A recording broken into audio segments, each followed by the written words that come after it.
Ok, agora, a partir de agora, eu vou fazer as falas iniciais do projeto, acompanhado do Anderson. Vou pedir a todos que, por favor, mantenham suas câmeras fechadas. Bom, boa noite a todos, muito bem-vindos à primeira atividade do projeto 72 dias. Ficamos muito felizes com as inscrições de todos, estamos muito felizes com as presenças de vocês. Bom, durante a palestra, as câmeras e os microfones vão ficar fechados, mas o chat está liberado, tá, gente? Vocês podem se manifestar à vontade no chat, eu vou ser o mediador, eu vou estar acompanhando o que tiver no chat, caso surjam perguntas que possam ser feitas mais à frente, tá? Bom, eu sou o João Rafael,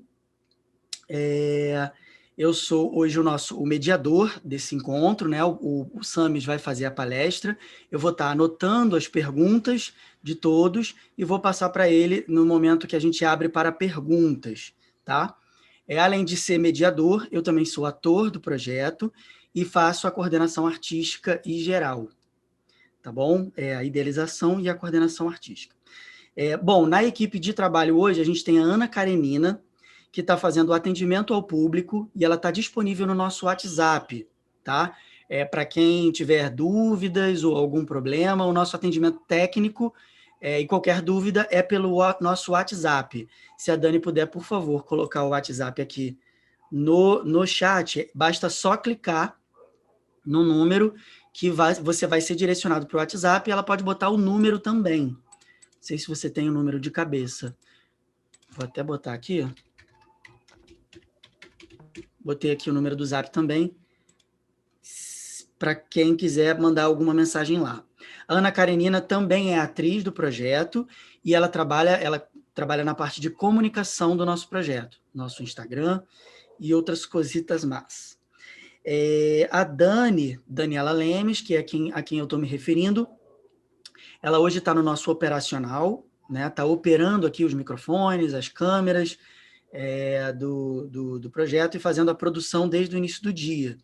A Dani também é atriz, coordenadora geral do projeto e idealizadora. Tá? É isso. Para vocês conhecerem a equipe artística do projeto, vocês podem acessar o nosso Linktree, que tem todos os links do projeto. Vou pedir a Dani para colocar no chat também. Lá tem a ficha técnica completa e tem outros dados do nosso projeto, o nosso canal do Instagram, onde vai ser a mostra artística, e o canal do YouTube também. Bom, a gente quer fazer um agradecimento especial aos intérpretes de Libras. Eles vão entrar ainda na nossa ficha, não estão, porque o projeto não previa Libras por questões financeiras, né? Mas eles estão em apoio aqui, trabalhando junto com a gente para facilitar o acesso, que a gente possa compartilhar o evento com pessoas com deficiência. Muito obrigado, Anderson. Muito obrigado, Andressa. E nos outros dias teremos novos intérpretes. Tá bom? Agora eu vou falar rapidamente sobre o projeto 72 dias. O projeto 72 dias, começando já pelo nosso tema aqui, já pela nossa atividade, que é o ciclo de palestras, ele conta com um ciclo de palestras, que é o 150 anos da Comuna de Paris, começando hoje com a cronologia comentada da Comuna de Paris com Alexandre Samis, mas temos mais 3 quintas-feiras, às 19 horas, também mais 3 atividades. Então, no dia 18, temos a palestra As Mulheres na Comuna de Paris, com a Samantha Colhado Mendes e a Samantha Lodge. No dia 25, nós temos o Luxo Comunal, Arte, Educação e Barricadas na Comuna de Paris, com o Miguel Ángel Soares Escórbio e com o Anderson Mello. No dia 1º de abril, nós temos a última palestra, que é O que a Comuna de Paris tem a dizer para o século XXI, com Fontine Marie e Daniel Arão Reis. Tá? Essas palestras, quem já se inscreveu já está garantido, né? A gente pede que quem queira participar faça a sua inscrição lá também, porque a gente presta relatório, né, prestação de contas, então a gente tem todos os dados para saber quantas pessoas a gente teve e tal, informar para a Lei Aldir Blanc. Bom, a gente vai mandar por Zap também, quem colocou o Zap lá, né? Só um cardzinho para vocês se lembrarem das palestras e também para divulgarem para quem possa se interessar. Bom, além das palestras, Na verdade, esse é um coletivo formado por artistas, trabalhadores da arte, né? Então, vamos dizer assim, o nosso principal, nosso métier é parte da nossa mostra artística no Instagram, que é uma mostra artística que vai acontecer entre 18 de março e 28 de maio, tá? É no @72dias. Lá é uma mostra artística com vídeos curtos nos 72 dias em que ocorreu a Comuna de Paris. Tá? Então, para vocês acompanharem, basta seguir o nosso perfil no Instagram. A gente também vai ter outras atividades vamos ter stories, vamos ter uma série de atividades durante todo esse período da Comuna de Paris. Bom, o nosso coletivo é um coletivo temporário, né, formado exclusivamente para esse projeto. Ele nasceu de uma idealização minha e da Dani, de estar estudando a Comuna de Paris nos 150 anos da Comuna de Paris, para criar algum produto artístico, né, e conhecer melhor a Comuna de Paris.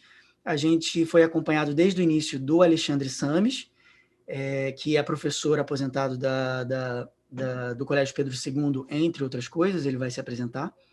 E aí nós formamos esse coletivo, formado de pessoas que já se conheciam, outras convidadas por amigos, fomos estudando, até que surgiu aí a questão da Lei Aldir Blanc. Nós nos inscrevemos no edital intermediário de 50 mil para teatro, né? Então ele é essencialmente uma mostra que nasce de um coletivo de artistas de teatro, e são aproximadamente 17 trabalhadores. Acho que esse número já aumentou com os intérpretes de Libras que estão apoiando aí o projeto. Certo? Ok. Passando para o próximo ponto, vou explicar um pouquinho da nossa dinâmica. Tá? O Sames vai falar por 30 minutos, né? A gente vai contabilizar assim que ele começar a falar. O chat vai ficar aberto durante todo esse período, as pessoas podem já fazer perguntas, podem falar normalmente, fazer cumprimentos, o que quiserem no chat, tá? Eu vou acompanhar e vou anotando. Depois dos 30 minutos da palestra do Sames, eu vou começar a fazer as perguntas, tá? E durante as perguntas as pessoas também podem continuar pensando em novas perguntas, tá? Bom, faltando 5 minutos para encerrar a fala do Sames, eu vou abrir a minha câmera só para a gente saber que faltam 5 minutos, tá bom? Bom, às 20h30, a gente parte para as considerações finais do Sames, o que ele quiser fazer para encerrar a fala dele. Eu vi isso aí no Instagram também. Oi? Guilherme. Bom, vou continuar aqui. E, bom, às 20h30 a gente vai partir para as falas finais. Às 20h35 a gente tem um sorteio do livro do Sames, que é esse livro aqui. A gente ainda vai sortear a edição antiga, né? Que é o Negras Tormentas, o Federalismo e o Internacionalismo na Comuna de Paris. Essa é a primeira edição. O Sames fez uma segunda edição revista agora, para a ocasião dos 150 anos, que vai estar sendo lançada em breve. Tá bom, pessoal? É isso. O nosso atendimento é via WhatsApp, você já tem aí o número. Bom, eu queria fazer para a gente estrear o nosso chat aí, quem se sentir à vontade. É o seguinte, a gente teve 170 inscrições para essa atividade de hoje. Como a gente sabe, evento online, evento gratuito, nem todos comparecerão, mas foi muito legal a gente ver que nas inscrições tinham pessoas de todas as regiões do Brasil, de muitas cidades do Brasil, pessoas da Argentina, de Portugal. Então, a gente convida aí quem quiser compartilhar aí de onde está falando no nosso chat. A gente acha bastante bacana todo mundo saber dessa conexão aí que o projeto conseguiu proporcionar. Agradecemos a todos novamente. Bom, a Dani vai colocar no chat e a Ana Karenina vai enviar também pelo WhatsApp a nossa conta para contribuição, tá? Contribuições. Quem quiser contribuir com qualquer quantia, a gente pode investir em patrocínio, né? Anúncio patrocinado do projeto, também complementar o apoio, enfim, o apoio que os intérpretes de Libra estão dando para a gente, tá? Bom, agradecemos muito e passamos a palavra para o nosso querido Sames. São 7h12. Bom, boa noite, estão me ouvindo? Estamos sim, Salles. Pode seguir. Boa noite. Agradeço aí as palavras elogiosas proferidas pelo João. O nosso objetivo aqui, eu acho que não preciso me apresentar mais do que ele já falou, pessoa aposentada do Colégio Pedro II, inclusive ex-aluno do Colégio Pedro II, sou formado em História e venho estudando a Comuna pelo menos desde 2011, 2010. A gente publicou um livro nessa ocasião, eram os 140 anos da Comuna. Entendíamos que havia uma lacuna muito evidente na historiografia de uma abordagem da Comuna a partir do internacionalismo e do federalismo, e empreendemos, então, esse esforço. E teve algum êxito, né? Pelo menos suscitou alguns debates nesses últimos 10 anos. Recentemente, nós fizemos um aporte em termos de conteúdo a essa primeira edição de 2011, saiu pela editora Edra, fizemos um aporte e acaba que o livro cresceu pelo menos mais de 200 páginas. Né? Ele cresce principalmente na parte específica da Comuna, porque o livro se divide em 3 partes, 1830, 1848, e finalmente a Internacional, a Associação Internacional dos Trabalhadores, e a Comuna. E ele vai crescer mais especificamente na parte da Comuna. Ele cresce também no sentido de uma cronologia, que nós não havíamos colocado anteriormente, e também de anexo de 30 documentos que foram traduzidos pelo Antony Devalle, tradutor de francês, também militante sindicalista, e pelo Igor também Lobo. Ambos fizeram belíssimas traduções, muito fidedignas e inspiradas de documentos da Comuna. Tem também um pós-fácil do próprio Antony, falando da importância de comemorarmos 150 anos, um prefácio de 150 anos do Ferretti, Federico Ferretti, que é um especialista em Comuna, nos irmãos Recli, principalmente, mas não apenas. Vamos manter o prefácio original, que é o prefácio do René Berthier, que é um grande estudioso francês, pesquisador e militante libertário também na França. Então, esse aporte que foi feito tem muito a ver, obviamente, com aquilo que nós continuamos a estudar nesses últimos 10 anos, e que não foi possível colocar na primeira edição, exatamente porque não tínhamos acesso a isso naquela altura. Bom, dito isso, vamos entrar mais diretamente no assunto, e me coube aqui, né, no conjunto de esforços, no sentido de tornar essa grande experiência, que hoje completa 150 anos, né, colocar num sentido um pouco mais claro, né, de forma mais inteligível para o grande público. Não é uma tarefa fácil, tanto mais em 30 minutos. Né? Nós vamos ter aí a possibilidade de responder as perguntas e as considerações finais. Mesmo assim, ainda que fossem 50 minutos, 60 minutos, o tempo seria insuficiente, mas vamos tentar, vamos nos esforçar para que isso seja feito da melhor forma possível. Bom, e aí vamos falar um pouquinho dos antecedentes da Comuna. E aí, para falar dos antecedentes, eu vou antes citar um debate historiográfico que aconteceu no centenário da Comuna. Em 1971, em Paris, houve um grande debate e um historiador chamado Jacques Rougerie, ele propôs pensar a Comuna como a última revolução, o último ensaio plebeu, revolução plebeia. A última revolução plebeia. Né? E a primeira, né, ou melhor, primeiro ciclo, primeiro momento dessas revoluções já teria acontecido no final do século XVIII, no contexto da Revolução Francesa, e a Comuna seria, então, o último momento desse longo ciclo que começa no final do século XVIII e terminaria, portanto, na Comuna. Esse debate ele acontece em paralelo a um outro que é um pouco mais antigo, de que a Comuna teria sido o primeiro governo da classe trabalhadora. Essa concepção ela já era muito mais sedimentada, do ponto de vista historiográfico, principalmente, mas não exclusivamente, na tradição marxista, e tinha como referência principal a obra A Guerra Civil na França, que é uma obra, ainda que de autoria do Marx, Karl Marx, já largamente conhecido, que dispensa apresentações, no seu conjunto, era um texto encomendado pela Associação Internacional dos Trabalhadores ao Conselho Geral dessa associação, do qual fazia parte o Marx. Então, não era, no primeiro momento, não era um texto do Marx, ele não assina, é um texto da Associação Internacional dos Trabalhadores, e que, por ter sido, de fato, obra do Marx, posteriormente será assumido de forma autoral. Então, a Comuna, no seu centenário, ela foi disputada por essas duas concepções de história, a do governo proletário, o primeiro governo da classe trabalhadora, e da última revolução plebeia. E eu, no meu trabalho, eu entendo que a Comuna não é propriamente nenhuma coisa nem outra. Né?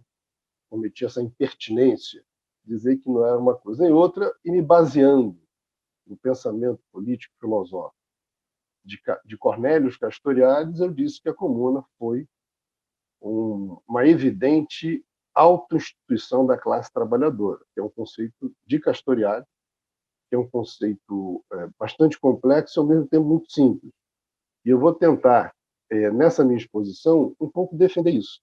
A Comuna, embora ela tenha, assim, a memória das lutas do final do século XVIII e os acúmulos das revoluções de 1830 e 1848, ela, Comuna, ela não é tributária, ela não é um simples resultado, uma relação causal mecânica dos eventos anteriores. Ela tem elementos potentes suficientes para ser considerada um evento único que não se presta a ser o final de um ciclo e muito menos, né, o início de outro. Tá?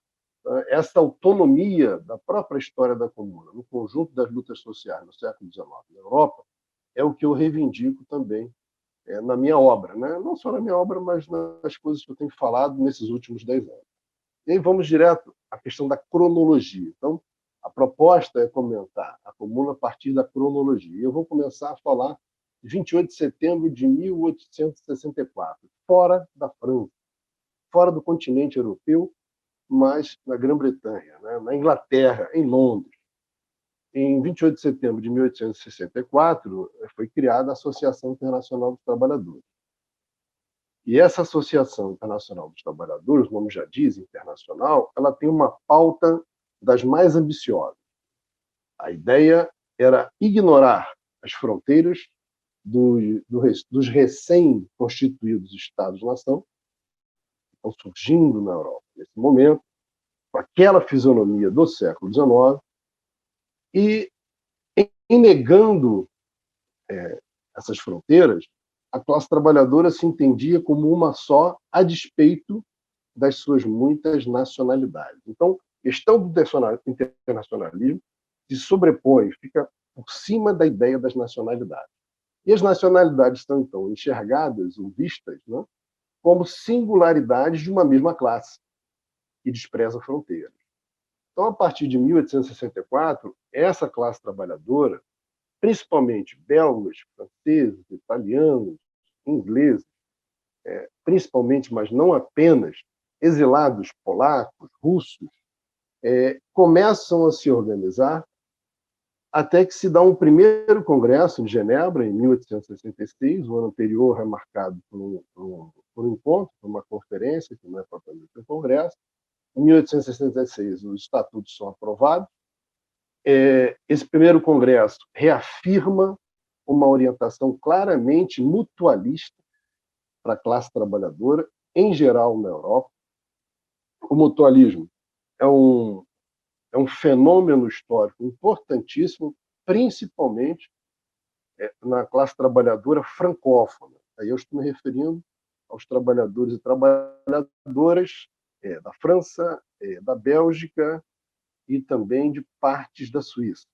Então, esse mutualismo, ele em grande medida dá a orientação desse primeiro congresso da Associação Internacional dos Trabalhadores, que eu passo a chamar apenas de Internacional e que posteriormente será conhecida como Primeira Internacional. Bom, o segundo congresso da Internacional, que é em Lausanne, ele reafirma mais uma vez a pauta mutualista. E aí, para quem quiser conhecer um pouco mais da pauta mutualista, não tem como me aprofundar em relação a isso, por conta exatamente do tempo que nós dispomos para a exposição, eu sugiro a leitura dessa obra, uma obra que foi publicada, para quem não conseguiu ler, eu posso depois até deixar as informações, é a obra escrita por Pierre-Joseph Proudhon, talvez o mais claro e mais brilhante intérprete desse fenômeno histórico chamado mutualismo. O nome do livro é Da Capacidade Política das Classes Operárias. Então, cuidado de colocar das classes operárias no plural. Tá? É o primeiro tomo, né?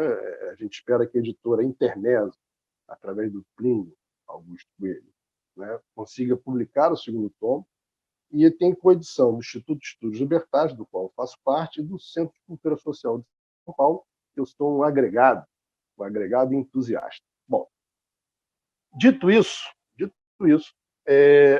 a Associação Internacional dos Trabalhadores, ou simplesmente internacional, nos seus 2 primeiros congressos, ela se mantém mutualista, adere à tese de que a classe trabalhadora precisa controlar os meios de produção. Os 2 outros congressos, que acontecem em Bruxelas e depois na Basileia, mudam um pouco a orientação geral da classe trabalhadora. É bom que se diga que nesses congressos os operários eram representados por delegados que tinham mandatos imperativos. O que é um mandato imperativo?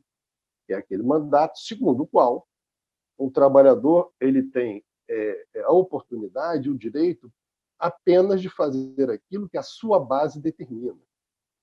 Ele não pode chegar no Congresso e aí apresentar uma tese que não tenha sido, por exemplo, discutida anteriormente nas suas bases. E menos ainda, pode aprovar qualquer tese que fuja ao espírito geral do que está acontecendo no seu local de trabalho. Então, essa ideia do mandato imperativo, que não é nova, a democracia sans-culotte já experimentava isso no final do século XVIII, mas é potencializada nos congressos da Associação Internacional dos Trabalhadores. O debate em torno disso é riquíssimo e muito interessante. Infelizmente, está por ser apropriado por nós ainda em estudos futuros, um pouco mais verticalizados nesse sentido. Bom, nesse terceiro e quarto congresso, o de Bruxelas e da Basileia, há uma pequena mudança com isso. É um momento em que a Europa, nós estamos falando de 1868, 1869, a Europa vive uma grande ameaça de guerra. Uma guerra que, inclusive, acontecerá em 1870, que é a Guerra Franco-Prussiana, que tem uma relação bastante estreita com a Comuna de Paris.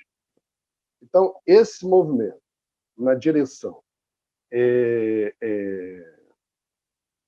digamos, de uma associação, de uma internacional, que está diante de uma guerra, esse movimento obriga a internacional a alterar um pouco o seu contexto, o seu projeto, e acelerar o que tinha na sua dimensão, né, de um futuro não muito distante, da apropriação dos meios de produção e a negação de governo, se associa a isso à lógica da propriedade coletiva.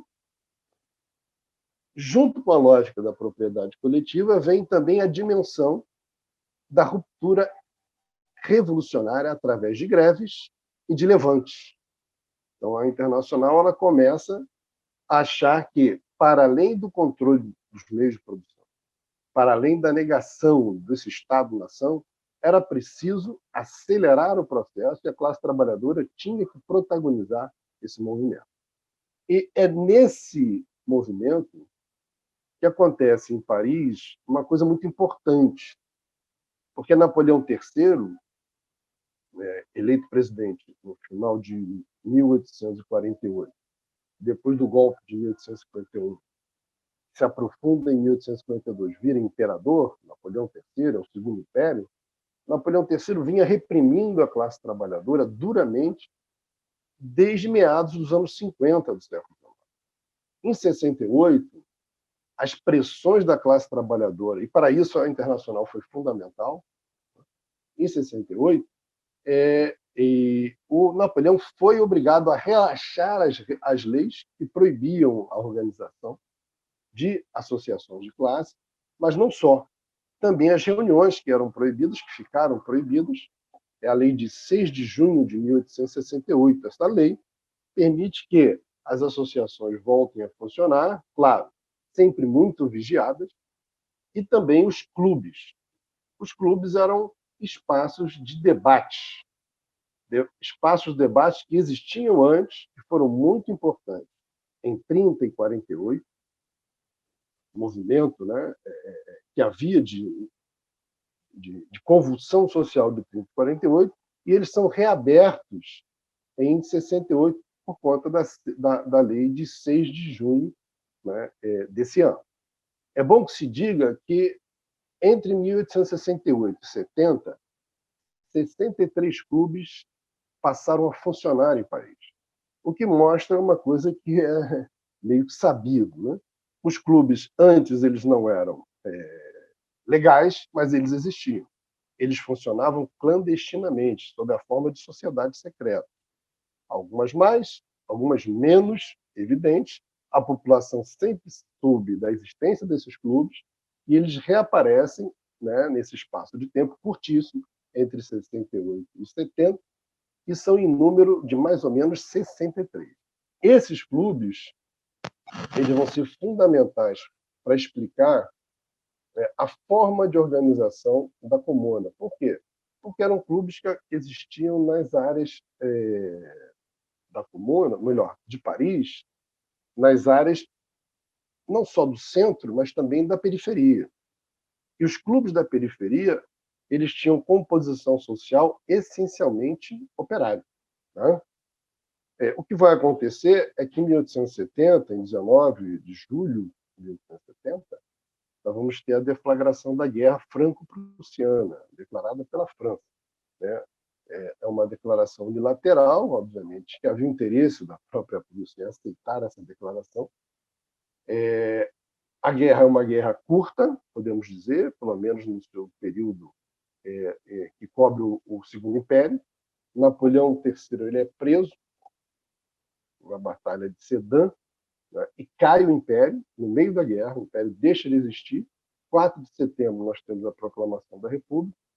E no meio de uma guerra, a França deixa de ser império, passa a ser, ou volta a ser, uma república. Essa república, ela imediatamente é obrigada a reconhecer determinadas liberdades que haviam sido suprimidas durante o Segundo Império, e fez com que os clubes que haviam funcionado a partir de 68, de forma aberta, de forma clara, esses clubes criassem um órgão chamado Comitê Central dos 20 Distritos, porque Paris tem 20 distritos. Né? Esses 20 distritos, é bom que se diga, né? eles surgiram a partir de 1860. Até 1860, Paris tinha 12 distritos, né? criados no final do século XVIII, e que, a partir de 1860, com as reformas do barão Haussmann, Haussmann, esses distritos crescem de 12 para 20 distritos. E é importante dizer que de 12 para 20 não é pura e simplesmente um crescimento da cidade. A cidade, na verdade, cresce. O cinturão haussmanniano, né, ele se expande, inclui áreas que não eram da Paris medieval, ou seja, se expande, ele passa a abrigar a periferia de Paris, que agora passa a ser Paris, passa a ser a cidade. E esses bairros são periféricos, eles são bairros de densidade operária. E, ao mesmo tempo que isso tudo acontece, aí eu tenho que avançar o máximo possível, né? Esse comitê dos 20 distritos, ele começa a construir uma estrutura que nós poderíamos chamar de duplo poder. Um poder que nega, inclusive, o governo de defesa nacional, que é essencialmente burguês, com uma ascendência de figuras importantes ligadas à monarquia. vai ser publicado, a partir daí, uma série de documentos que são afixados, são os afixes, né, que são afixados nos muros de Paris. Paris continua sitiada, né? Na verdade, ela vai ser sitiada pelas tropas prussianas. Vamos lembrar que a guerra continua, a guerra não acaba. Paris passa por meses de penúria, exatamente porque havia uma impossibilidade da entrada de alimentos. Os prussianos querem asfixiar literalmente Paris. Isso tudo só será minimamente resolvido com o armistício. O armistício se dá no início de 1871, e nesse meio tempo existem várias tentativas de revolta dentro de Paris, uma em outubro, né, de 1870, outra em janeiro de 1870, e todas essas tentativas passam a ter apoio da Guarda Nacional. Se não de toda a Guarda Nacional, mas pelo menos da Guarda Nacional, que havia se constituído durante o cerco prussiano. Para vocês terem uma ideia, a Guarda Nacional ela entra na Guerra Franco-Prussiana em Paris com mais ou menos 80 batalhões. No final da Guerra Franco-Prussiana, são mais de 240 batalhões. Então, ela cresce muito durante o período do cerco, cresce exatamente a tentativa de proteger Paris. Bom, vamos ao 18 de março. Né? O que acontece? A Assembleia, há uma eleição de fevereiro, de uma Assembleia muito conservadora, em fevereiro de 1871. Paris não aceita o resultado da eleição, porque a eleição é claramente facciosa. É uma eleição que é feita sob ameaça do retorno à guerra. A província vota para que a França não volte à guerra. Ela é, na verdade, chantageada pelos setores mais conservadores, e Paris não aceita muito bem esse resultado. Durante o cerco, a capital deixa de ser Paris, né? Um dos líderes republicanos, o Gambetta, foge de Paris no balão, e a sede política vai ser Bordeaux, depois Versalhes. Né? Isso nunca ficou muito bem resolvido em Paris. E o que vai acontecer de forma radical, no 18 de março, é que o governo,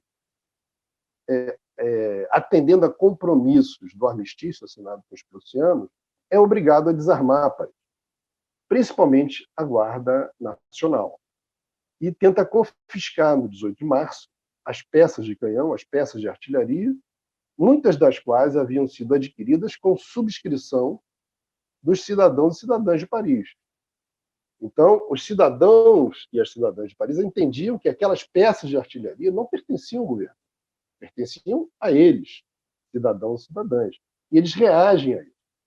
Então, 18 de março, eles são acompanhados pela Guarda Nacional, reagem à tentativa de confisco das peças de artilharia, e nós podemos dizer que começa, então, aí a Comuna de Paris, propriamente dita. Né?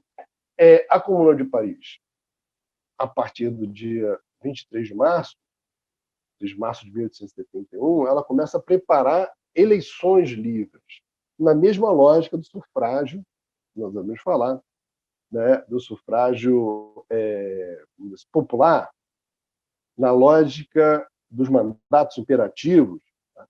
Então, os representantes de Paris são eleitos, mas eles são, na verdade, delegados. Eles são delegados eleitos nos bairros. E o mandato de cada delegado está preso aos seus eleitores nos bairros. E eles podem ter, a qualquer momento, essa condição de delegados, né, revista. Então, essa condição pode ser retirada de qualquer delegado. Então, é uma novidade, o que eu costumo dizer. O mandato imperativo ele age de forma subversiva dentro da própria lógica do sufrágio universal. Essa é uma questão que é das mais relevantes, porque é uma criatividade da classe trabalhadora, como o próprio Proudhon dizia, né, na sua análise do mutualismo, é uma inteligência que a classe trabalhadora tem, que o poder não tem. O próprio Estado, né, nação, nesse momento, não tem. E aí você vai ter eleições no dia 28 de março, a comuna é criada, na sede no Hotel de Ville, que é a chamada prefeitura. A comuna, ela tem 10 comissões. É bom que se diga que essas 10 comissões, elas vão, na prática, acabar com a tripartição de poderes, aquela ideia do legislativo, executivo, judiciário, isso desaparece. Ou seja, essa democracia nova, radical, né, da classe trabalhadora popular, ela nega, né, a tese, né, tradicional até os dias de hoje, da tripartição do poder, como se fosse um aspecto mais democrático. Tá? Por quê? Porque, na verdade, as 10 comissões elas vão funcionar a partir de problemas concretos, né, da classe trabalhadora de Paris. E, mais que tudo, essas 10 comissões formadas, obviamente, por aquelas pessoas que foram eleitas, né, essas 10 comissões elas vão receber grande parte das demandas que vêm dos bairros. Então, a gente pode-se dizer que, de forma muito clara, a espacialidade é uma evidência, que quem legisla na comuna é a periferia. O centro produz os decretos que, em grande medida, são enviados à comuna desde as áreas periféricas. Ou seja, nos 72 dias que a comuna existiu, vigorou, tá, a coisa foi trabalhada nessa forma, na forma federativa, ou seja, descentralizada. A comuna foi internacionalista porque ela aceitava delegados estrangeiros. Os estrangeiros não eram considerados menos cidadãos e cidadãs do que os que estavam em Paris, né? Já tinham nascido em Paris ou na França. A comuna vai criar comissões para construir barricadas.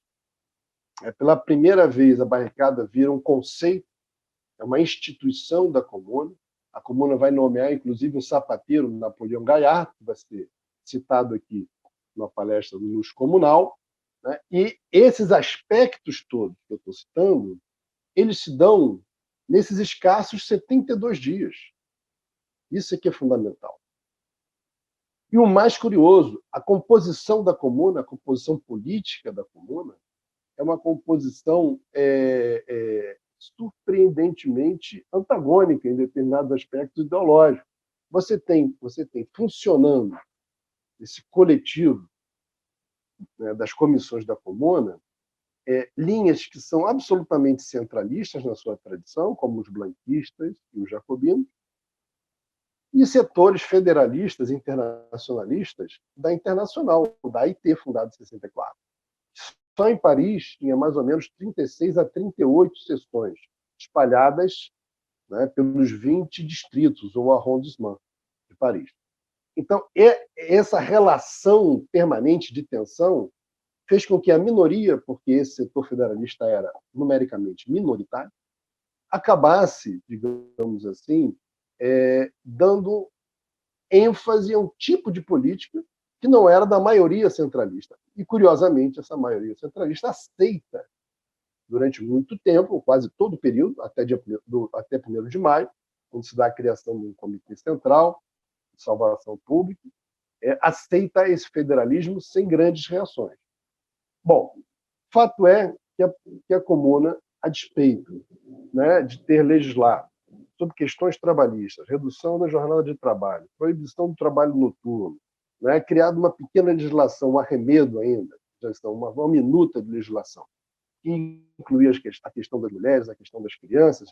Veja bem, a questão das mulheres, principalmente, era uma demanda pensada e enviada para a comuna pelas mulheres. Então, vamos, né, a próxima palestra, certamente falará, e eu não entrarei em detalhes, exatamente porque isso será falado nas palestras posteriores à minha. Então, as mulheres vão demandar para a comuna. Há uma associação, por exemplo, de um comitê central da União das Mulheres com uma das comissões, que é a comissão de troca da comuna, né, que é uma comissão que podemos dizer que é trabalho e troca. Há uma relação muito estreita dessa comissão de trabalho e troca com a União das Mulheres. uma união que se capilariza em vários bairros, principalmente, não exclusivamente, mas principalmente nos bairros de periferia. E é bom que se diga também que o 18 de março, aquela iniciativa de impedir o governo de confiscar as peças de artilharia, foi uma iniciativa das mulheres que estavam organizadas nos clubes. Alguns desses clubes eram exclusivamente de mulheres, outros eram mistos. Então, é uma profusão, digamos, de movimentos democratizantes que é uma profusão impressionante. É vertiginosa se nós pensarmos nos seus 72 dias apenas. Não é?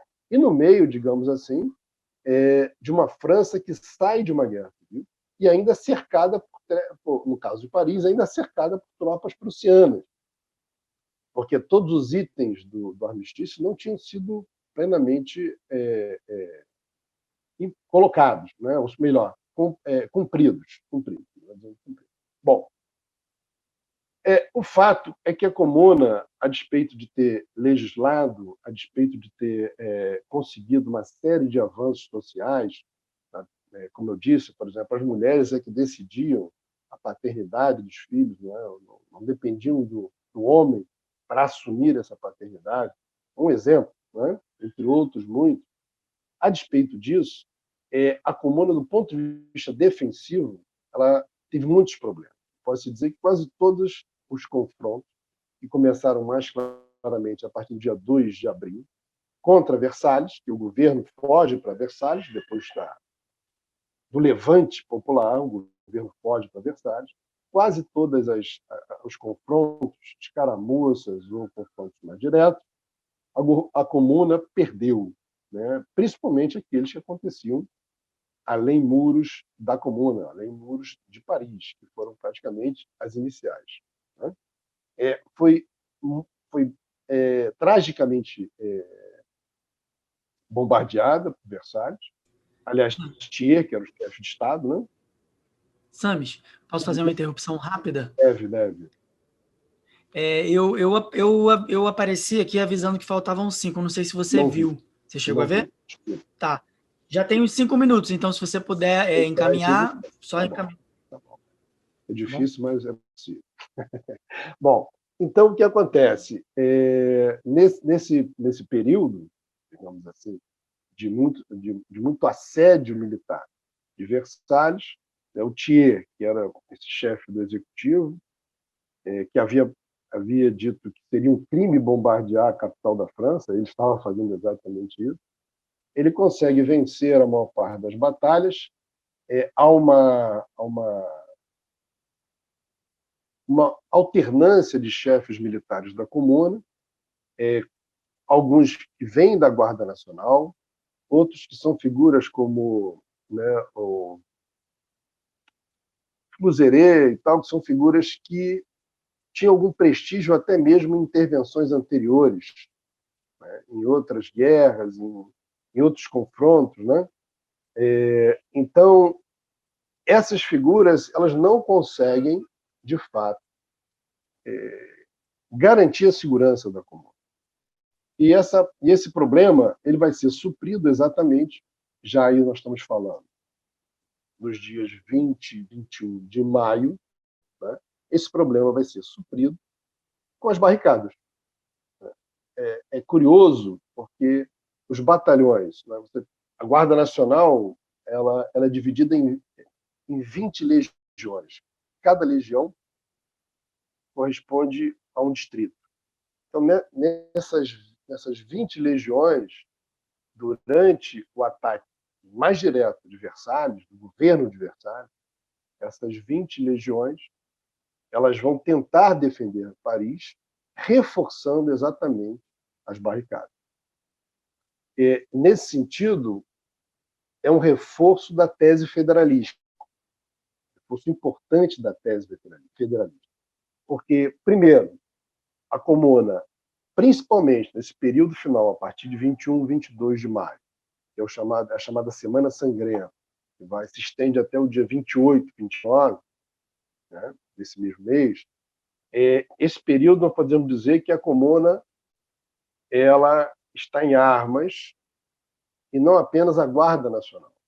Compõem as barricadas compõem as barricadas, e aí existem barricadas que foram construídas pela própria comuna, no sentido do governo da comuna, e outras barricadas que são autônomas, como é a tradição de resistência da classe trabalhadora parisiense. Quer dizer, essas barricadas elas vão ser a única esperança da comuna quando as tropas de Versalhes, a partir de 21, a partir do dia 21 de maio, começam a infiltrar parte das suas tropas pelos muros de Paris, que estavam muito mal vigiados. Então, a entrada dessas tropas, essa entrada ela é impedida, né, pelas barricadas. As barricadas vão ser responsáveis pela garantia da segurança não apenas dos que estavam nas barricadas, como também aqueles que estavam, né, nas casas, com medo do que ia acontecer, preocupados com os desdobramentos da comuna. Né? Então, isso é muito importante, porque para as barricadas vão contribuir principalmente aquela população, né, que era normalmente marginalizada, e essa população vai estar nas barricadas. As mulheres, não só as mulheres da União de Mulheres, como as mulheres que estão organizadas nos bairros, Montmartre, como, por exemplo, onde estava Luiz Michel, que é uma das grandes resistentes da comuna, essas barricadas elas vão ser fundamentais para que o desastre não fosse ainda maior. Então, a Guarda Nacional, a partir do dia, mais ou menos, a última reunião do Hotel de Ville, né, é no dia 24 de maio. A partir do dia 24 de maio, a Guarda Nacional, junto com o povo de Paris, mulheres em algumas barricadas, é importante que se diga, também lutavam crianças que foram acolhidas nas primeiras escolas fundadas pela comuna, que eram escolas laicas, numa dimensão, digamos assim, da educação popular, uma educação popular que já estava sendo pensada durante o período da Associação Internacional dos Trabalhadores, mas, infelizmente, toda essa resistência, que dura, como eu disse, de 21, 22 até 28, 29 de maio, essa resistência não foi suficiente e ela é seguida, então, né, com a derrota dos comunards, né, ela é seguida, então, de um enorme massacre. Os números de fuzilados ainda não foram pacificados. O governo diz, né, 10 mil, 15 mil. Conversava hoje mais cedo com a Daniela. O Ulisses Agarré diz 20 mil fuzilados. Luiz Michel coloca 40 mil. Mais à frente, a Luiz Michel diz que no conjunto foram quase 100 mil. Então, os números até hoje não foram pacificados, mas a razia, os fuzilamentos aconteciam de forma sumária. O muro do cemitério Père-Lachaise, inclusive, foi usado como área para fuzilamento, e hoje é um monumento histórico que está lá à disposição dos turistas em Paris. Então, a comuna, né, para tentar já fechar, eu posso fazer isso melhor, talvez, nas considerações finais, mas a comuna ela resiste depois de 72 dias. Após a comuna, você tem deportações, prisões, deportações para áreas isoladas da própria França, exílios internos, em prisões oceânicas e ilhas, portanto, para áreas coloniais, principalmente para a Nova Caledônia, para onde foi mandada a Luiz Michel, por exemplo, e outras muitas lutadoras da comuna. E pode-se dizer que a repressão da comuna, ou melhor, a comuna, ela acontecerá ainda muitos anos depois do fim da comuna. É bom que se diga que durante todo o período que vai de 1871, né, final de maio de 1871, até a anistia total, que é já na década de 80 na França, as associações de classe, os clubes, a Guarda Nacional é extinta, né, em 1872, acabam com a Guarda Nacional, com medo de que a Guarda Nacional viesse a protagonizar um outro levante, e por isso tudo a Comuna ela vibrou, do ponto de vista político, uma referência importante para o campo socialista. É bom que se diga que muitas das experiências da Comuna vão conformar aspectos importantes de ideologias que ficam ainda mais nítidas depois da Comuna, como, por exemplo, o anarquismo. O anarquismo ele vai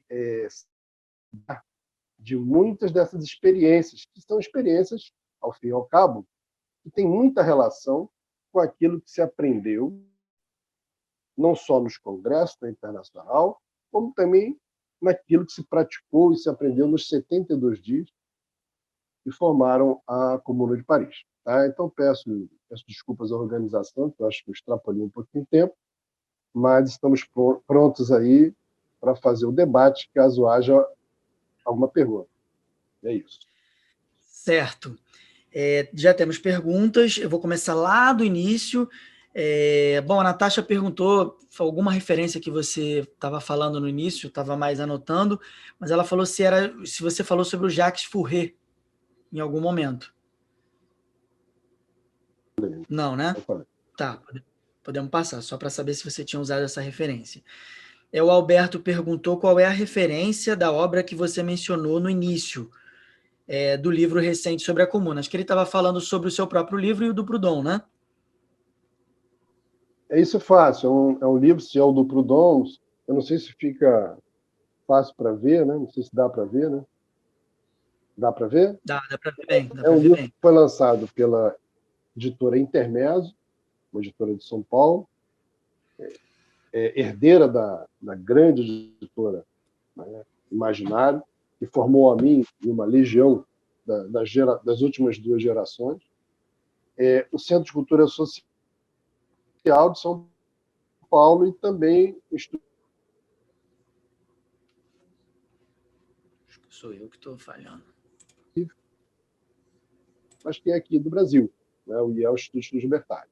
Então, esse tomo 1, que ainda não saiu 2, pelo Proudhon, da capacidade política das classes operárias, é escrito pelo Proudhon como resposta a operários que propuseram candidaturas de 60 operários, né, o Manifesto dos 60, em 1864.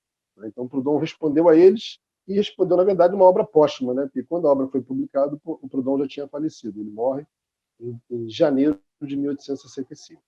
E o outro livro é o meu livro, e tem o do Jacques Rogéry também, que eu posso botar essa bibliografia.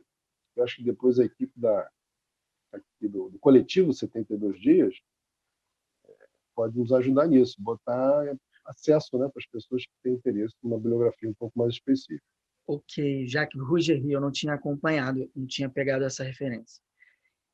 Bom, o Nicolas perguntou sobre o termo, ele perguntou sobre representação interativa ou iterativa. É isso. Na verdade, o termo é mandato imperativo. O que é um mandato imperativo? O mandato imperativo é uma forma através da qual a classe trabalhadora conseguia se fazer representar no seu conjunto a partir de demandas muito específicas, né? Evitando a lógica dos mandatos com períodos pré-fixados, como é hoje, né? O deputado tem 4 anos, né? E por aí vai. Os operários pensaram que uma forma mais eficiente, que evitava burocratização e principalmente a alienação do representante da sua própria base, era criar essa ferramenta que foi muito útil durante a Comuna, que era exatamente dar ao delegado, e não propriamente ao representante, direitos limitados. E essa limitação se dá pela revogabilidade a qualquer momento desse mandato. O nome disso é mandato imperativo. Tá? Inclusive, os mandatos imperativos eles vão ser muito úteis na dimensão da construção da ideologia anarquista, por exemplo, no pós-comuna. Então, é fundamental entender que a comuna, ela, ao mesmo tempo, ela reúne experiências que são anteriores a ela própria, mas ela também potencializa essas experiências numa prática intensa, uma prática social intensa, nos seus 72 dias.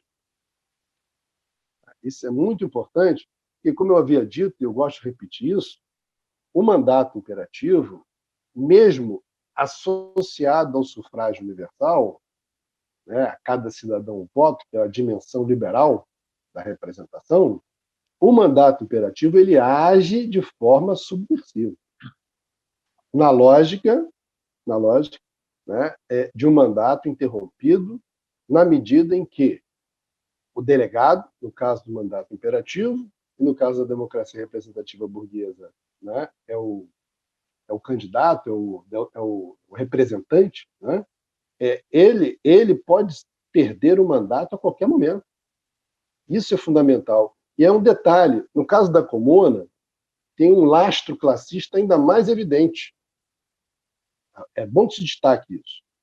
Qual é o laço classista mais evidente? O laço classista mais evidente é aquele segundo o qual o delegado não podia receber vencimentos acima da média salarial de um operário qualificado de Paris. Ou seja, o salário de um delegado é o salário de um operário. Tá? Então, são aspectos que nós podemos, no conjunto, colocá-los para identificar que tipo de democracia é essa, que é periférica, popular, está se dando no contexto da comuna. Agora, é bom que nós entendamos que isso está acontecendo no meio de uma guerra civil. Ou seja, imagina a complexidade desse processo. E, ao mesmo tempo, a riqueza, né? Que nós estamos longe, infelizmente, de aprender nos seus mínimos detalhes. Né? A gente trabalha aqui com os aspectos que aparecem nos documentos e as interpretações que nós podemos fazer a partir desses documentos. A riqueza ainda é muito maior. É isso. A Nadi perguntou como funcionavam os clubes durante a comuna.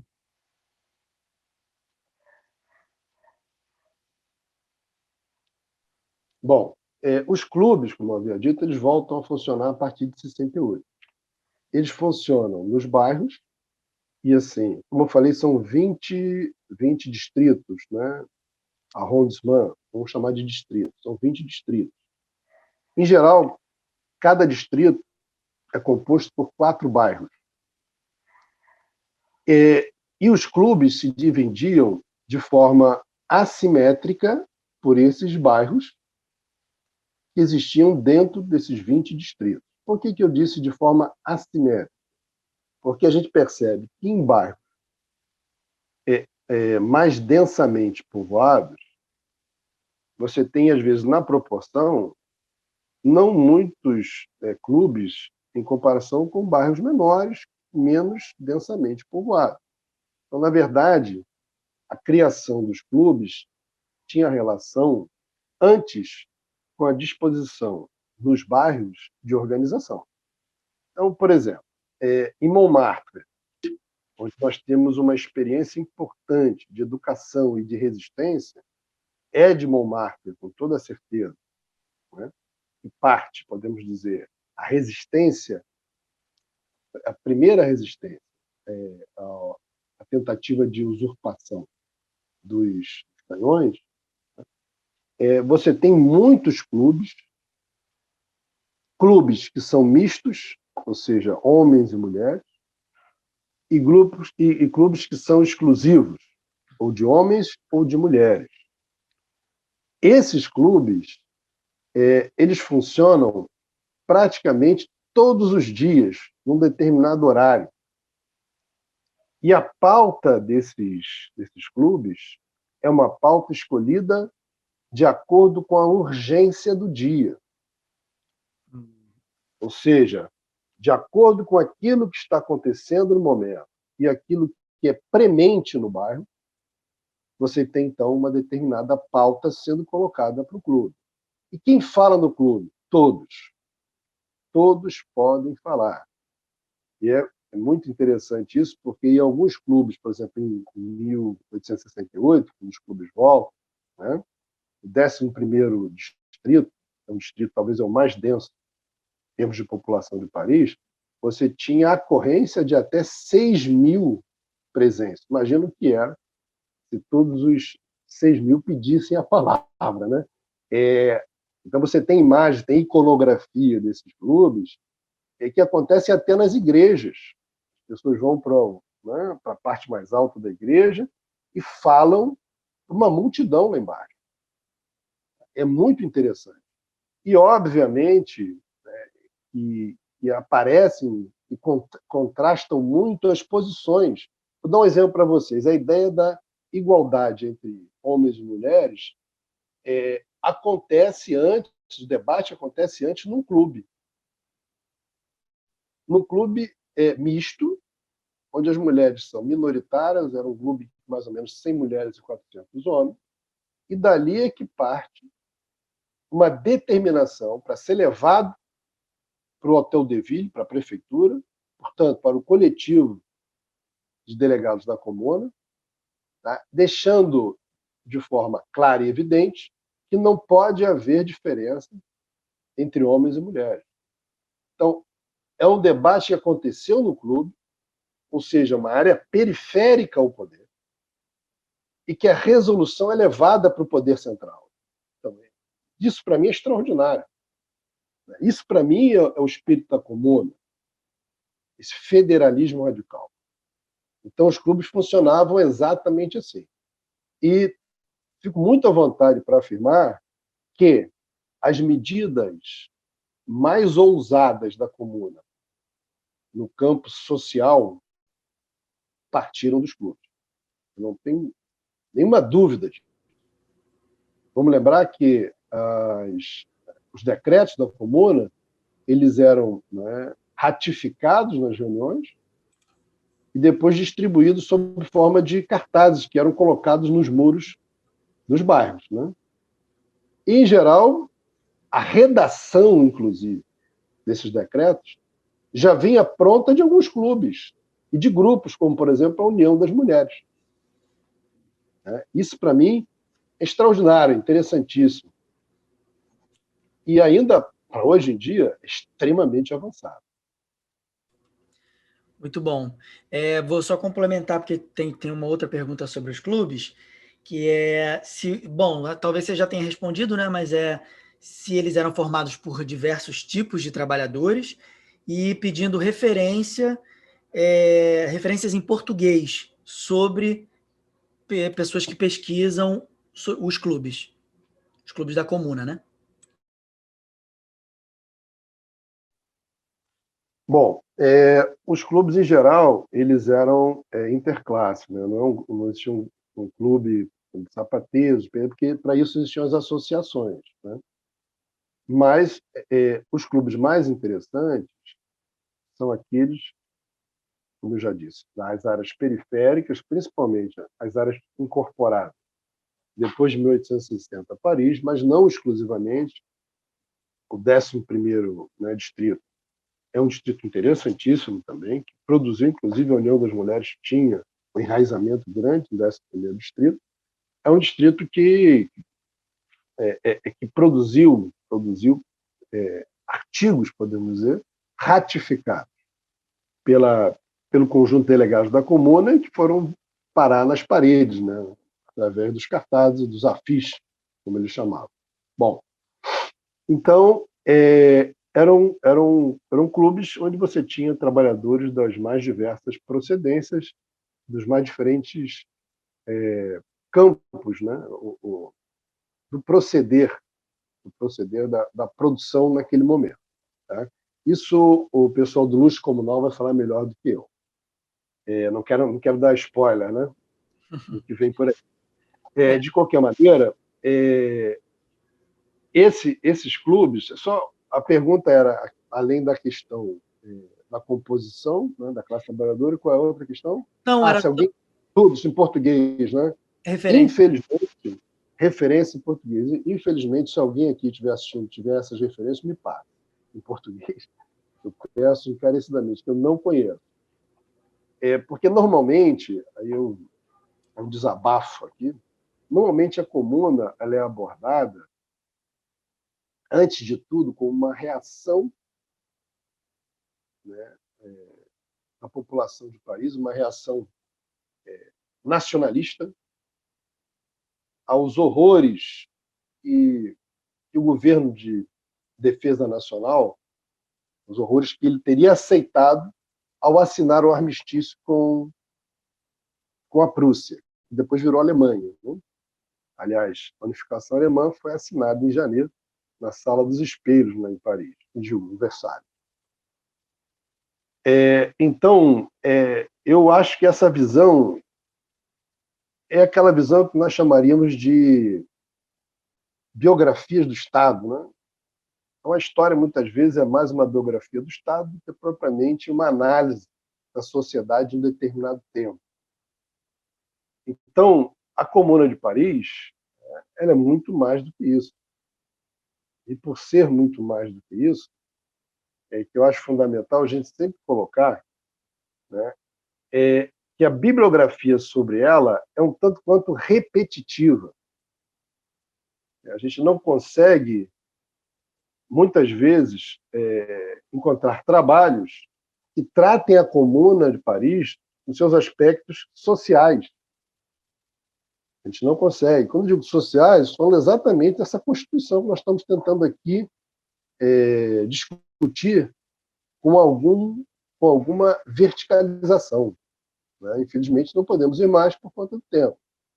Então, exatamente por conta disso, os manuais, que chegam, inclusive, como conteúdo, né, para os livros didáticos, eles ignoram solenemente todo esse debate sobre a constituição social e política no sentido da participação popular, da Comuna de Paris, nos seus 72 dias. Ignoram que a Guarda Nacional ela era, antes de tudo, o povo em armas.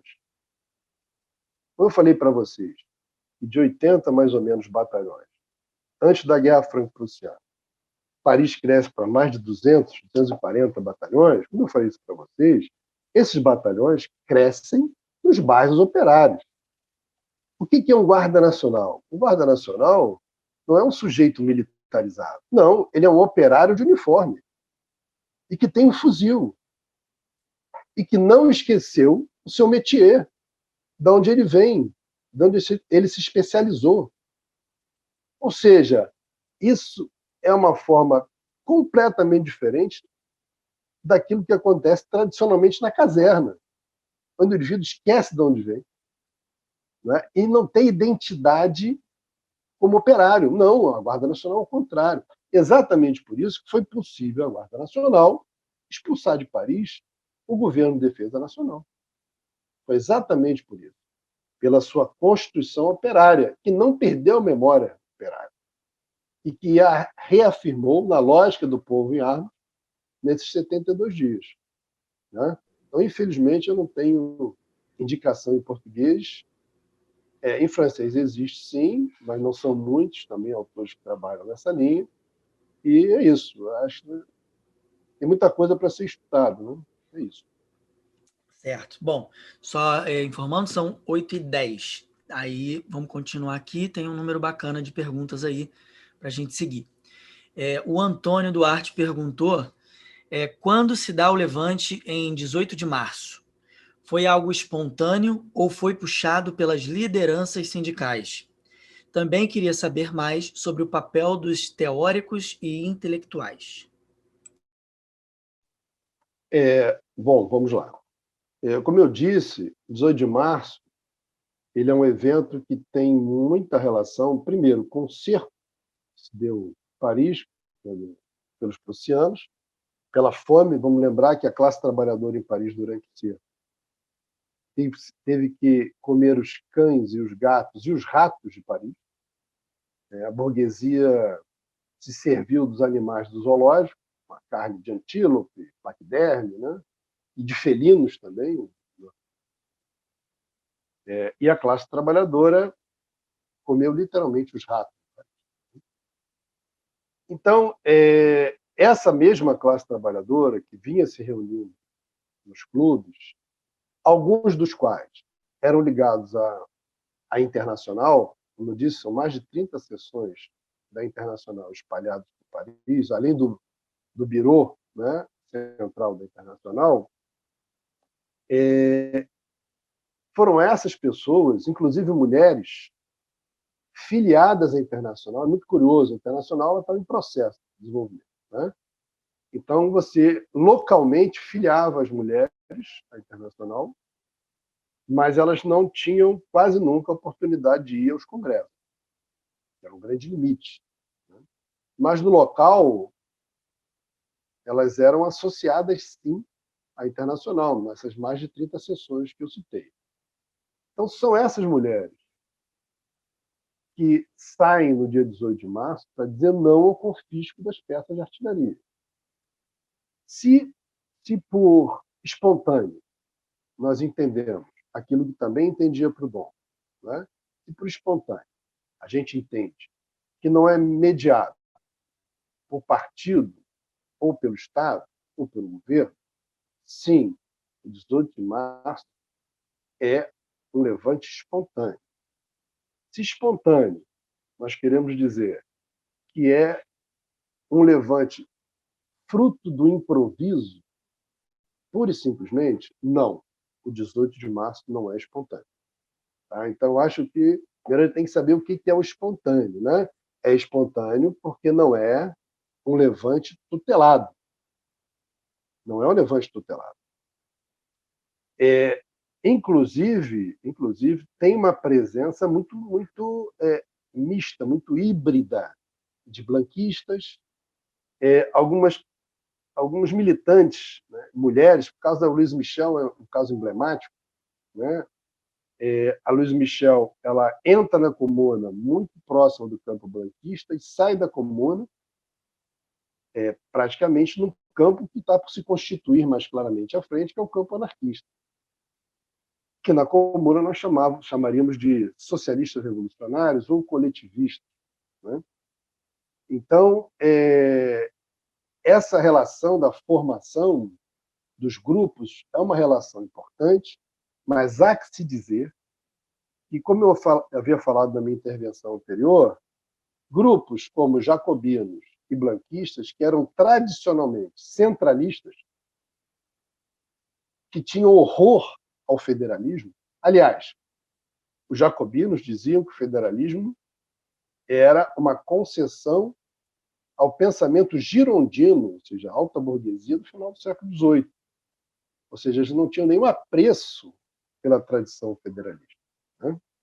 Então, esses grupos, nesse momento, todos eles participam, quer com panfletos, palavras de ordem, apoiando esses movimentos.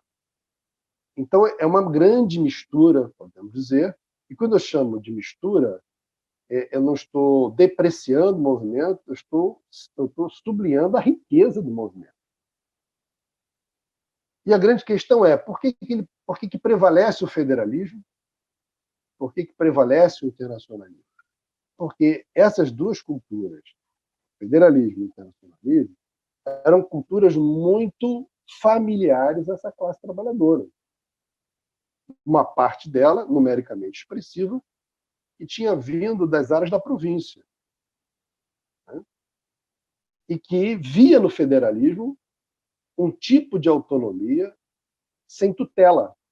Né? Uma autonomia radical, não uma heteronomia de um governo central impondo uma determinada orientação. Né? Então, esses aspectos todos, eu acho que nós temos que considerar quando nós nos fazemos essas indagações, que são muito importantes. Agora, o que a gente não pode é amesquinhar a experiência parisiense de 71, tentando encontrar, talvez, às vezes, né, um perfil pouquinho mais definido, ainda que em nome do didatismo, né? Então, a gente tem que mostrar que é uma experiência complexa e que é uma evidência de uma tradição revolucionária,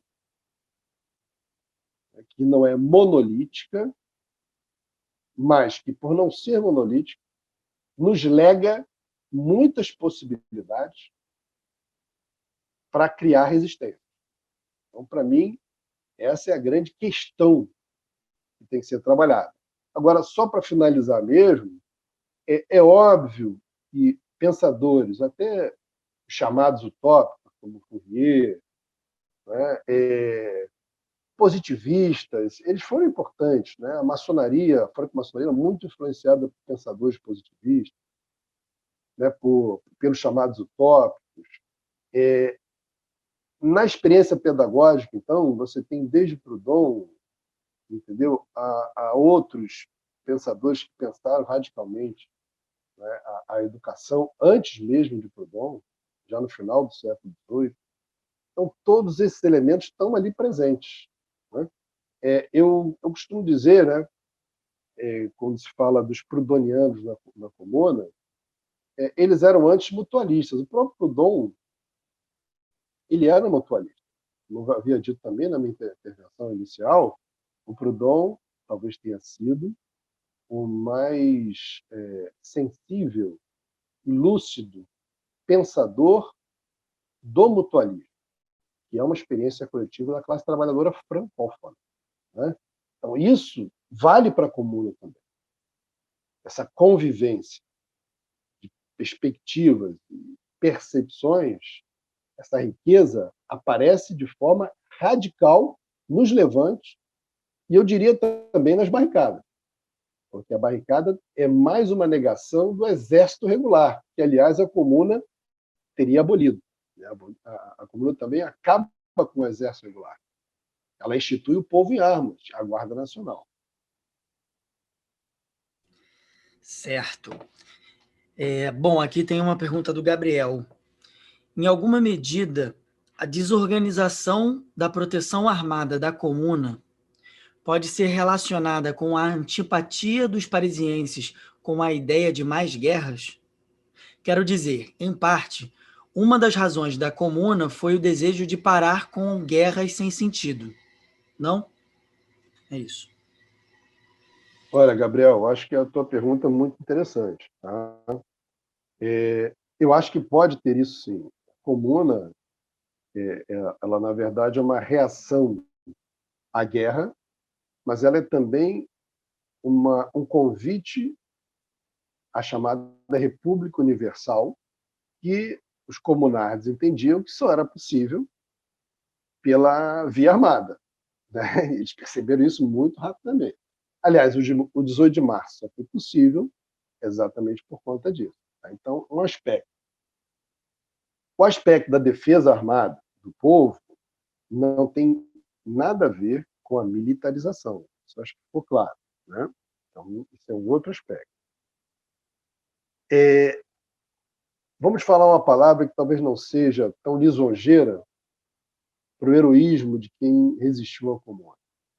Ou seja, a deficiência da defesa, curiosamente, ela se deve muito ao setor centralista, porque das 10 comissões que eu havia me referido, uma delas é da segurança, da defesa. Né?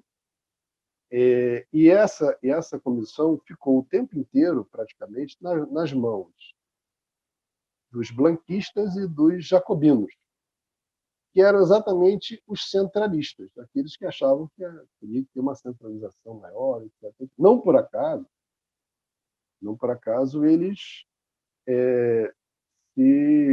né, apresentaram para compor essas comissões. Não foi casual. Agora, curiosamente, eles foram bastante ineficientes. Curiosamente. Por que eu digo curiosamente? Porque, por exemplo, a prefeitura de polícia ficou na mão dos blanquistas o tempo inteiro. E a polícia foi de uma ineficiência enorme no que diz respeito a reprimir a propaganda de Versalhes dentro de Paris. Uma propaganda que tinha como objetivo desestruturar a Comuna. É uma propaganda conservadora. E a polícia fez muito pouco para coibir essa propaganda, que no contexto de guerra civil, né, é surpreendente. Então, é um aspecto. Na luta que houve, né, contra Versalhes, e aí é uma crítica que os jacobinos farão posteriormente, sem muita razão, porque afinal eles tiveram condição de reverter o quadro, não o fizeram, teria contado o fato, né, de serem muitos batalhões, os batalhões eles tinham muito enraizamento nos bairros, e que afinal faltou uma certa coesão no confronto com o exército regular, como era o caso de Versalhes, né? Agora, é bom que se diga que Versalhes contou com o apoio dos prussianos, não um apoio direto, mas os prussianos libertaram mais de 150 mil presos, soldados presos durante a guerra, e esses soldados foram engrossar as forças de Versalhes que trucidaram Paris. Então, eu acho que existe um elemento aí a ser considerado. Primeiro, há uma correlação de forças muito desvantajosa, né? Então, um aspecto que tem que ser considerado. Então, é claro que ele não é o único, né? Ele tem outros aspectos, né, que são acessórios que não são menos importantes. Mas é importante que se diga isso, né? Então, repito, tá? E talvez não seja a expressão mais lisonjeira, mas me falta uma melhor. Essa ineficiência da defesa tem muita relação com isso que eu acabei de falar. Certo. Ainda na linha da defesa, né? O Júlio perguntou aqui: a Comuna avançou sobre Versalhes no começo de abril e foi derrotada. Você acredita que se o avanço tivesse ocorrido a partir de 18 de março, a história poderia ter sido diferente? Bom, a gente sabe que o se não tem na história, né? O se não existe, né? Há uma crítica, inclusive, do próprio Marx, que a Comuna tinha que ter avançado imediatamente, marchado sobre Versalhes. E vejam, primeiro ataque, bombardeio, dia 2 de abril, mais ou menos, de Versalhes a Paris, novamente foram as mulheres que pediram armas para marchar sobre Versalhes. E a reação a isso, ela foi uma reação muito insuficiente. Inclusive, eu já li que muitos blanquistas, nesse momento, teria sido esse talvez até o caso da própria Louise Michel, né, teriam rompido com o blanquismo exatamente vamos dizer assim, pela posição reticente da Comissão de Defesa. Então, é muito fácil para nós aqui, né, num ambiente tranquilo, nem tão tranquilo assim, né, mas muito diferente daqui da Guerra Civil, há 150 anos atrás, mais fácil a gente refletir isso, né, e apontar talvez erros, né, e acertos. Eu acho que talvez seja um pouco injusto com aqueles que lá estavam, né? E do ponto de vista histórico é impossível a gente dizer sim, porque não há como. E aí eu vou me ater às ferramentas que eu possuo na minha formação e dizer, olha, não sei. A gente não sabe, mas a internacional apontou isso.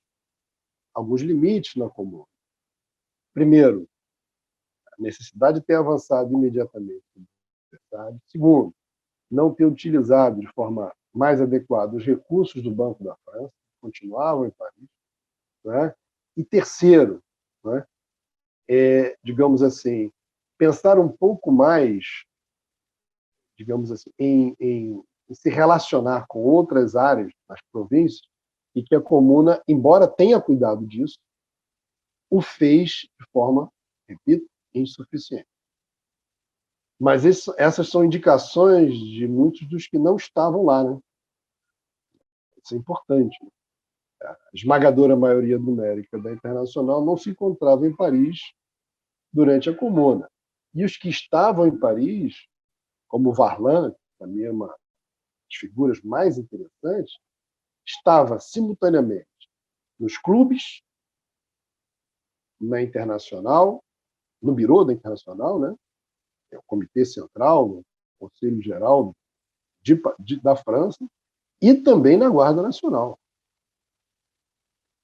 Entenderam, por exemplo, não todos, mas o Varlin entendeu, já em 1870, ele se alistou na Guarda Nacional, ele percebeu, olha, a única forma de nós conquistarmos alguma coisa é conquistando a classe trabalhadora armada.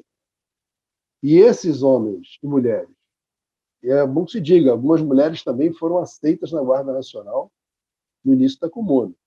A própria Louise Michel, ela é retratada em alguns momentos com o uniforme da Guarda Nacional, né?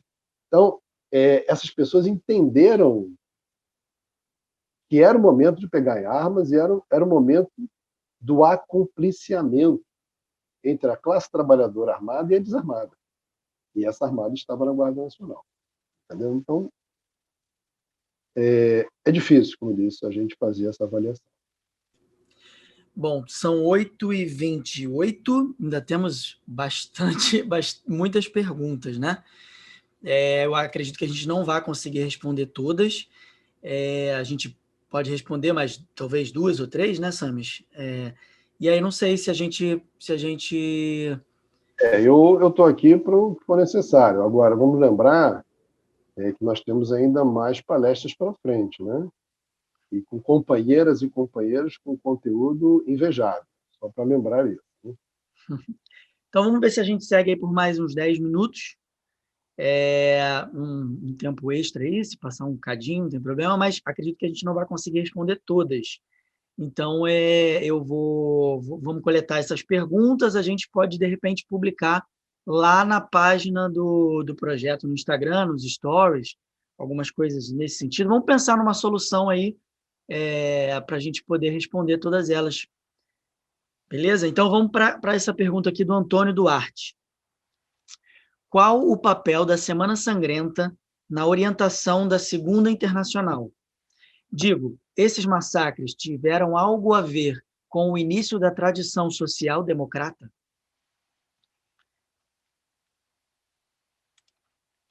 Vamos lá. A Segunda Internacional é 1889, né? Já no centenário, inclusive, da Revolução Francesa. Eu acho que todos os ramos do socialismo colheram da Comuna algum tipo de lição, né? Quando eu digo isso, colheram da Comuna algum tipo de lição, pode parecer uma contradição com o que eu havia defendido, dizendo da autonomia da Comuna em relação ao que havia ao passado e ao futuro dela própria, né? Mas o que eu quero dizer quando colheram é exatamente aquilo que se pensa quando você pertence a uma agremiação partidária, uma agremiação política, né? É você usar um aspecto muito saliente da história, né? Muito importante da história, para fazer as suas considerações como se fosse um acúmulo de forças, né? Então, um acúmulo de forças, precisamos avançar, o que deu errado, o que deu certo. Aliás, isso aconteceu muito claramente com Trotsky, com Lenin, que usaram a Comuna exaustão para fazer considerações positivas e negativas sobre a experiência de 1871. Não só eles. Kropotkin escreveu sobre a Comuna, Lisée Reclus, que participou da Comuna como membro da Guarda Nacional, foi preso numa das primeiros confrontos às forças de Versalhes. Então, todos, em alguma medida, pensaram nisso.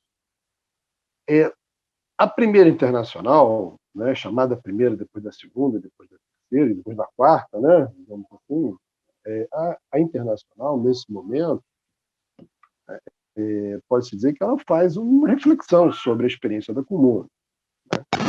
E essa reflexão é apropriada mais claramente ou menos claramente, de acordo com cada tradição do campo socialista. A social-democracia, na Segunda Internacional, na chamada Segunda Internacional, ela vai achar por bem fazer uma internacional muito mais de partidos do que de sindicatos. A primeira internacional não tinha partido, tinha forças políticas, né? Não tinha partidos. Operários filiados à Associação Internacional dos Trabalhadores, não aquela fundada em 1874. Isso é importante. Agora, obviamente que o debate sobre a necessidade de uma força mais centralizada no que diz respeito à defesa, esse debate certamente vai inspirar, eu não tenho dúvida disso, muitas das reflexões no que diz respeito à formação de partidos sociais-democratas na Europa. Eu não tenho dúvida disso. Não é? Vou dar um pequeno exemplo. Né? Em 1872, vai acontecer o Congresso de Haia da Internacional. Nesse congresso, o Bakunin é expulso. O Bakunin é coletivista, né? É do ramo coletivista da Internacional, federalista. Ele, Guillaume, né? O Benoît Malon, que tinha participado da Comuna, quase foi expulso. Só não foi porque tinha um prestígio por ter participado de forma importante, né, na Comuna. Eles foram expulsos em grande medida porque desse Congresso Internacional participaram muitos dos sobreviventes jacobinos e blanquistas da Comuna. E esses atribuíam exatamente a falta de centralização uma das fragilidades da defesa, que teria ficado muito evidente durante a Semana Sangrenta. Isso aí não há dúvida. Tá?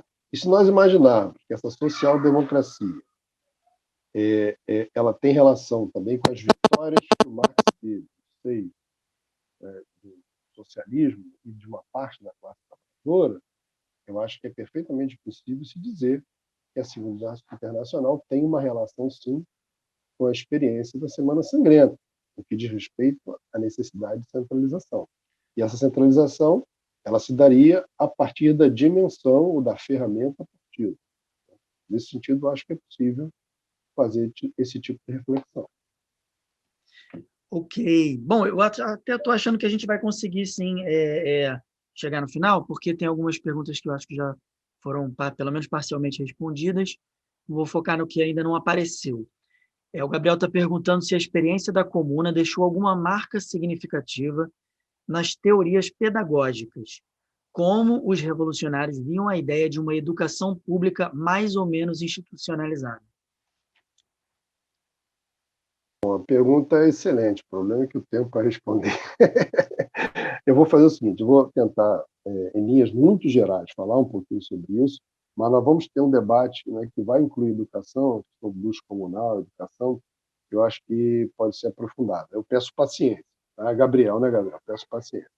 O que eu posso adiantar é o seguinte, essas experiências da escola laica, né, gratuita, a ideia do ensino universal, tudo isso será colocado em prática durante a Comuna. Isso é muito importante. E é muito cruel, porque depois, na Terceira República, parte, né, dos ministros que ajudaram a destruir a Comuna vão se apropriar dessa bandeira, que é uma bandeira que, na prática, foi iniciada na Comuna, e vão fazer propaganda desse ensino laico republicano francês, ignorando solenemente toda a experiência parisiense de 1871. Isso é muito cruel, né? Mas aconteceu. Então, o que a gente pode dizer, o que eu posso adiantar, para não dar spoiler das outras palestras, né? O que eu posso adiantar para vocês é o seguinte, esse ensino, ele não vai ser só laico e nem só gratuito, ele também vai ser politécnico, na lógica da politecnia pensada na Associação Internacional dos Trabalhadores, durante os congressos da Associação Internacional dos Trabalhadores. Né? E o que é a politecnia? E aí tem muito a ver com o luxo comunal, que será também objeto de debate aqui, né, nas próximas. O que é a politecnia? É a não separação entre o pensar e o fazer. A ideia de que o operário ele pensa e faz. Não há separação entre essas duas dimensões. Isso já era discutido de forma aprofundada na Associação Internacional dos Trabalhadores. Tá? E a Comuna conseguiu, a despeito daquela circunstância terrível de guerra civil, de penúria, ela conseguiu colocar em prática, principalmente nas áreas periféricas, algumas experiências, inclusive em orfanato. E essas experiências eram casadas com cooperativas de consumo, de alimentação. Então, você tinha as cooperativas de consumo, as pessoas se alimentavam, por exemplo, de restaurantes que eram populares, criados pela própria classe trabalhadora nos bairros, articulados com essas experiências de escolas. Então, essa rede que vai, no futuro, inspirar muito, que nós chamamos de bolsas do trabalho. O Pelloutier vai teorizar a esse respeito, em grande medida a partir dessa experiência concreta de 1871. Né? Então, para não entrar muito mais no que vai ser debatido, eu fico por aqui. Tá bom? Agora, o assunto é interessante. Bom, vou fazer aqui a última pergunta. Eu acredito que ela já tenha até sido, em parte, respondida, né? Vou juntar todas no mesmo bolo aí. Tem uma pergunta aqui. Entendendo que a comuna foi constituída a partir de um longo trabalho prévio, teria alguém ou alguns segmentos que mais contribuíram para que a mesma se tornasse um fato? Então, essa pergunta está aí, acho que ela já foi um pouco falada, né? Mas também foi perguntado se o Bakunin fez parte da Comuna de Paris ou qual era o contexto do Bakunin naquele momento. E quais eram os grupos que compunham o conselho da Comuna, os grupos políticos. Começar pelo mais fácil, que é mais, né, objetivo, a composição desse conselho, desse grupo, desse coletivo de delegados da Comuna, era basicamente nós chamaríamos de socialistas revolucionários, e aí mutualistas e coletivistas, quase todos ligados à Internacional, blanquistas e jacobinos. Então, seriam essas as três grandes forças, né? Ou grupos políticos. A gente, né, o Kirchner, né, que é um historiador suíço, ele fala de positivistas, ele fala de outras, mas são correntes de pensamento muito mais do que, na minha avaliação, correntes políticas. E algumas delas, inclusive, atravessam essas outras correntes políticas. Né? Algumas convivem, algumas se alimentam mutuamente. Então, as ideias circulam na comuna. Né? Então, ser um blanquista não quer dizer ser insensível ao coletivismo ou ao mutualismo, vice-versa. Então, assim, mas em linhas gerais, são esses os grandes grupos que compõem esse grupo, né, essa comissão, ou as comissões que se formam a partir do Hotel de Ville, que é a Prefeitura de Paris. Tá? Segundo ponto, qual é mesmo? Repetir? Era essa questão se o Bakunin esteve lá, ou qual era o contexto? O Bakunin, ele participou antes da Comuna de Lyon, né, que foi em 1870, logo a seguir à proclamação da República, em 4 de setembro, Napoleão foi preso, né, eu cheguei a falar disso. Bakunin participa em Lyon. Lyon tinha seções importantes na Internacional, com as quais o Bakunin se relacionava. Tinha um sujeito chamado Albert Richard, que era muito bom, um militante muito firme, e Bakunin foi para Lyon para tentar, ali por Lyon, a partir da periferia, fazer um levante que, segundo ele, né, acreditava, e não só ele, uma parte importante do conjunto de coletivistas, principalmente aqueles que estavam ligados à Aliança da Democracia Socialista, acreditavam que era possível, né, construir uma lógica de levante em sequência dentro da guerra.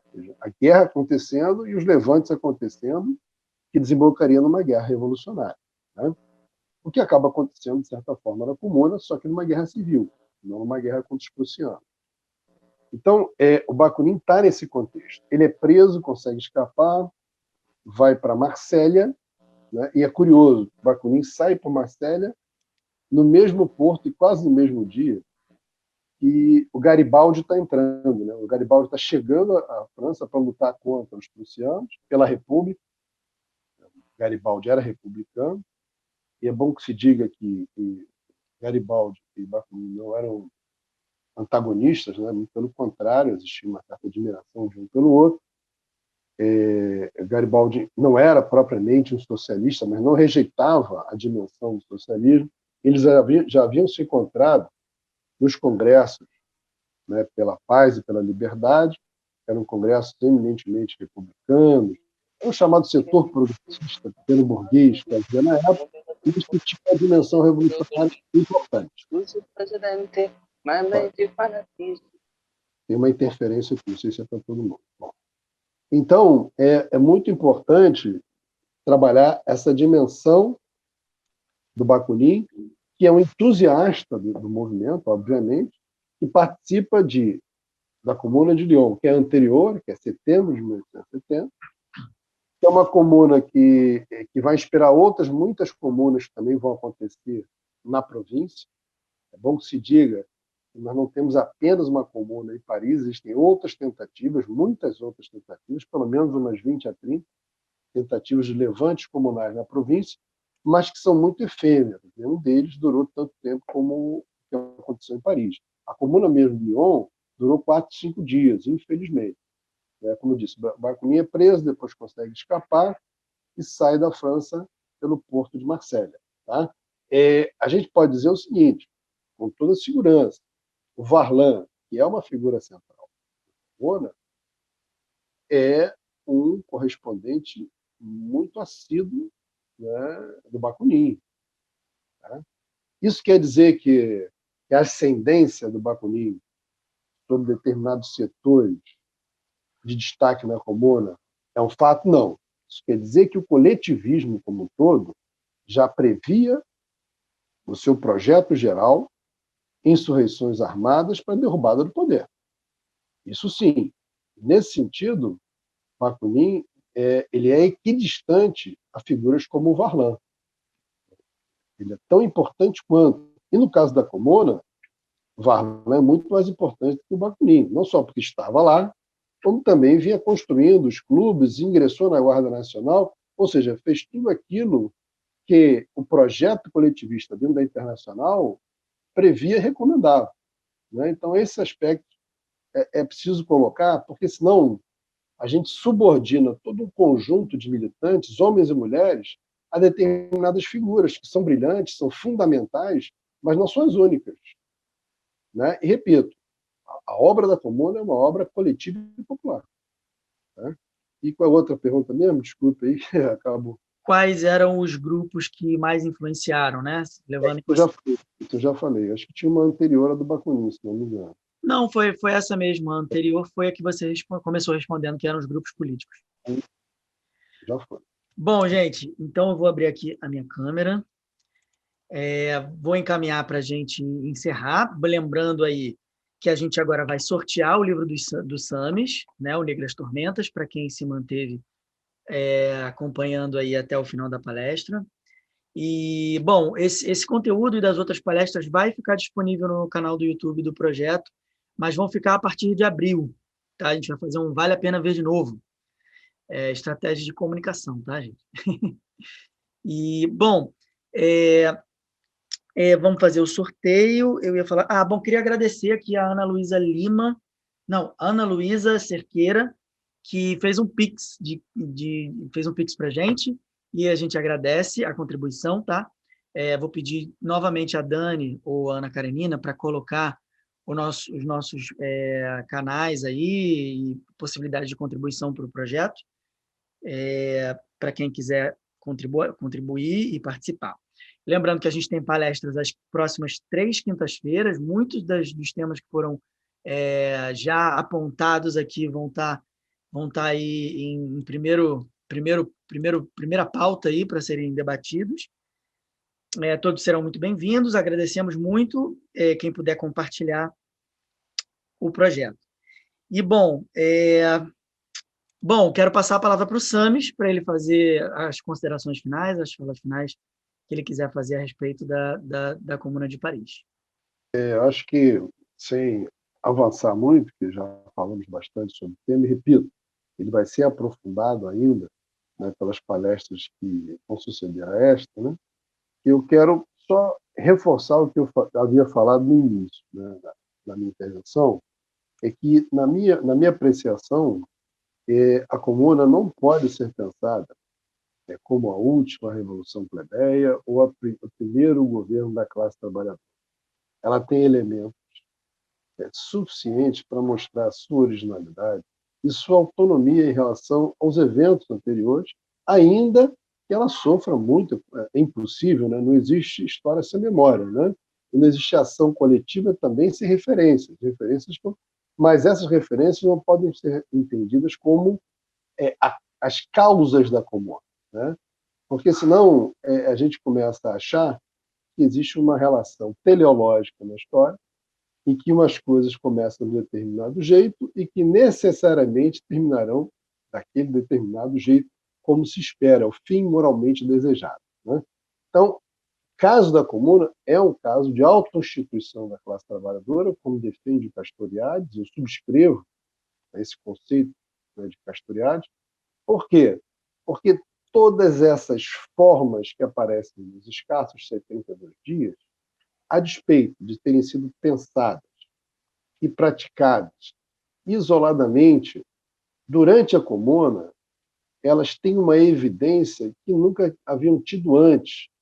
Ou se essas evidências elas existiam, elas não transcendiam aos espaços dos bairros ou dos pequenos grupos de trabalhadores que assim as pensavam, né? Então, é fundamental entender dessa forma, porque você dá ao episódio uma autonomia e, ao mesmo tempo, evita certas determinações que o episódio pode suscitar a experiências que vêm após ele acontecer, depois dele, que é exatamente aquilo que nós estamos falando, sobre as lições da comuna, né?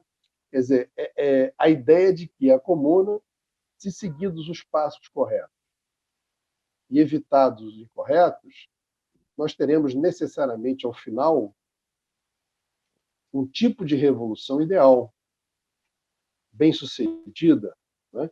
Então, a comuna não é isso. A comuna não serve de cartilha para as revoluções que vêm depois dela, mas ela serve, aí sim, de inspiração. É nesse aspecto que a comuna ela transcende o seu próprio tempo e justifica, inclusive, que nós estejamos debatendo a comuna 150 anos depois, né? Como uma forma de inspiração, mas que tem sua autonomia no seu tempo, no seu espaço e no conjunto de homens e mulheres que a realizaram, né? Então, acho que essa é a grande questão, e só a partir disso, admitindo essa autonomia e admitindo essa diversidade dentro da comuna, é que ela pode servir, sim, para uma reflexão, né? E quem sabe, né, para suscitar uma ousadia tão rara nos dias que correm, né? Então é isso. Muito obrigado pela atenção de todas e todos. Eu estou me despedindo e agradecendo a oportunidade. Tá bom? Bom, pessoal, Samis, os intérpretes Andressa e Anderson, muito obrigado a todos. A equipe aí, Ana Karenina e Daniela Lemes, muito obrigado a todos. E quinta-feira que vem a gente se encontra com as mulheres, deixa eu só confirmar o nome certinho para não falar besteira, as mulheres na Comuna de Paris, com Samantha Colhado Mendes e Samantha Lodge, e também no Instagram com a estreia da nossa mostra artística 72 dias, uma experiência de autogestão. Muito obrigado a todos, até a próxima semana.